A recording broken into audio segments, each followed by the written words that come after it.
Hello, good morning. എന്തൊക്കെ വിശേഷങ്ങൾ? ക്ലാസ്സൊക്കെ എല്ലാവരും കേൾക്കുന്നില്ലേ? ഞാനിവിടെ സാധാരണ നമ്മുടെ ജീവിതത്തിൽ ആവശ്യമായിട്ടുള്ള വാചകങ്ങൾ മാത്രമാണ് പഠിപ്പിക്കുന്നത് കേട്ടോ. അപ്പോൾ അതിൻ്റേതായിട്ടുള്ള ഗൗരവത്തിൽ എല്ലാവരും ഇത് കാണും. ഓക്കെ.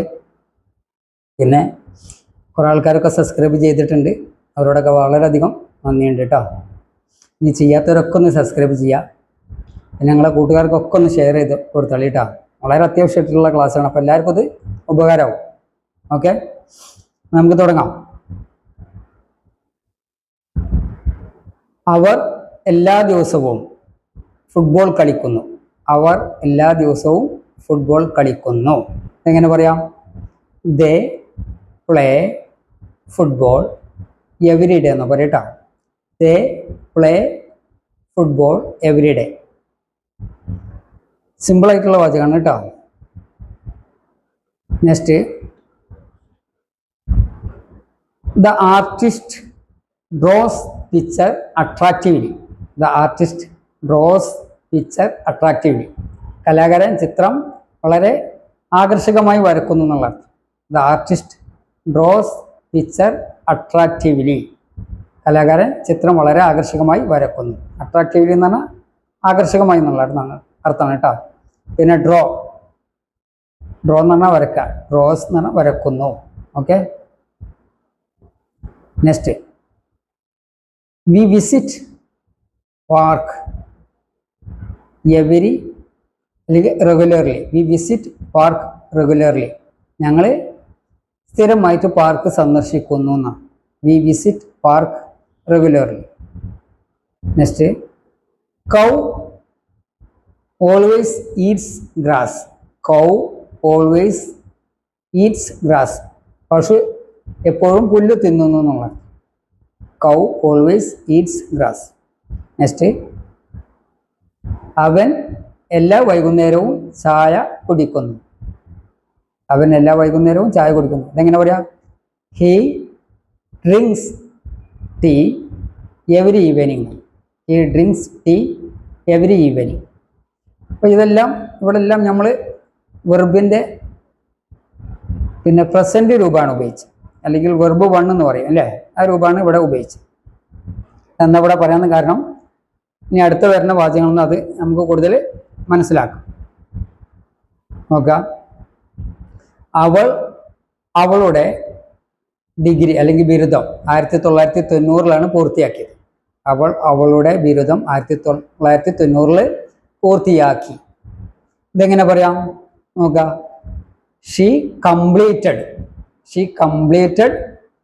ഹെർ ഡിഗ്രി ഇൻ 1990 എന്ന് പറയും. She completed her degree in 1990. 1990 അവളുടെ ബിരുദം പൂർത്തിയാക്കി. കംപ്ലീറ്റഡ്, അവിടെ കംപ്ലീറ്റഡ് എന്നാണ് ഉപയോഗിച്ചത് അല്ലേ? വെർബ് 2 ആണ് അവിടെ ഉപയോഗിച്ചത്. ഈ കുറച്ച് ഉദാഹരണങ്ങൾ കൂടി അതേപോലെ പറയാം കേട്ടോ. They finished their work last week. They finished their work last week എന്ന് പറഞ്ഞാൽ അവർ അവരുടെ ജോലി കഴിഞ്ഞ ആഴ്ച പൂർത്തിയാക്കി എന്നുള്ളത്. They finished their work last week. ഇവിടെ നമ്മൾ ഫിനിഷ്ഡ് എന്ന് ഉപയോഗിച്ചു അല്ലേ? വെർബ് 2 ആണ് ഉപയോഗിച്ചത്. They finished their work last week. Okay. Next നോക്കാം. We reached in Dubai 1 month ago. We reached in Dubai 1 month ago. ഞങ്ങൾ ദുബായിലെത്തിയത് 1 മാസം മുമ്പാണ്. We reached in Dubai 1 month ago. ഇവിടെ റീച്ച് നമ്മളോടത്ത് വിസിറ്റഡ് എന്നും പറയാം. നിങ്ങൾ ദുബായിലെത്തി അല്ലെങ്കിൽ സന്ദർശിച്ചു എന്നൊക്കെ പറയാം കേട്ടോ. വി റീച്ച്ഡ് അല്ലെങ്കിൽ we arrived in Dubai 1 month ago. ഞങ്ങൾ 1 മാസം മുന്നേ ദുബായിലെത്തി. ഇവിടെ നമ്മൾ അറൈവ്ഡ് അല്ലെങ്കിൽ റീച്ച്ഡ് എന്നാണ് ഉപയോഗിച്ചത്. ഒക്കെ വെർബ് 2 ആണ് ഉപയോഗിക്കുന്നത്. നമുക്ക് കുറച്ച് വാചകം കൂടി പറയാം.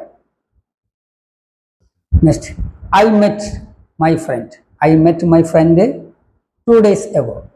I met my friend 2 days ago. 2 ദിവസങ്ങൾക്ക് മുന്നെയാണ് ഞാൻ എൻ്റെ സുഹൃത്തിനെ കണ്ടുമുട്ടിയത്. I met my friend 2 days ago. 2 ദിവസങ്ങൾക്ക് മുമ്പ് ഞാൻ എൻ്റെ സുഹൃത്തിനെ കണ്ടുമുട്ടി. അവിടെ നമ്മൾ മീറ്റിൻ്റെ ഫാസ്റ്റ് രൂപമായ മെറ്റ് ഉപയോഗിച്ചു അല്ലേ? Meet met. നോക്കാം, അടുത്തും കൂടി നോക്കാം. Police arrested thief. The police arrested the thief. Police കള്ളനെ അറസ്റ്റ് ചെയ്തു. The police arrested the thief എന്നാണ് ഉദ്ദേശിച്ചത്. Okay,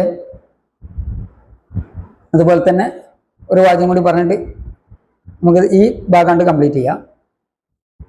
birds flu in the sky എന്ന് പറയും. Birds flu in the sky. പക്ഷികൾ ആകാശത്ത് പറന്നു എന്നുള്ളതിന് birds flu in the sky. ഇവിടെ ഫ്ലൈൻ്റെ പാസ്റ്റ് രൂപമായ അല്ലെങ്കിൽ വെർബ് ഫ്ലൈ എന്നുള്ള വെർബ് 1 ആണ്, അതിൻ്റെ വെർബ് 2 രൂപമായ ഫ്ലൂ ആണ് ഉപയോഗിച്ചത്. അപ്പോൾ ഈ പറഞ്ഞതിലൊക്കെ വെർബ് 2 ഉപയോഗിച്ച്, ആദ്യം കുറച്ച് വാചകങ്ങൾ പറഞ്ഞതിൽ വെർബ് 1 ആയിരുന്നു നമ്മൾ ഉപയോഗിച്ചത്. അപ്പോൾ അതിൻ്റെ വ്യത്യാസം മനസ്സിലാക്കാൻ വേണ്ടി പറഞ്ഞതാണ് കേട്ടോ. ഓക്കെ.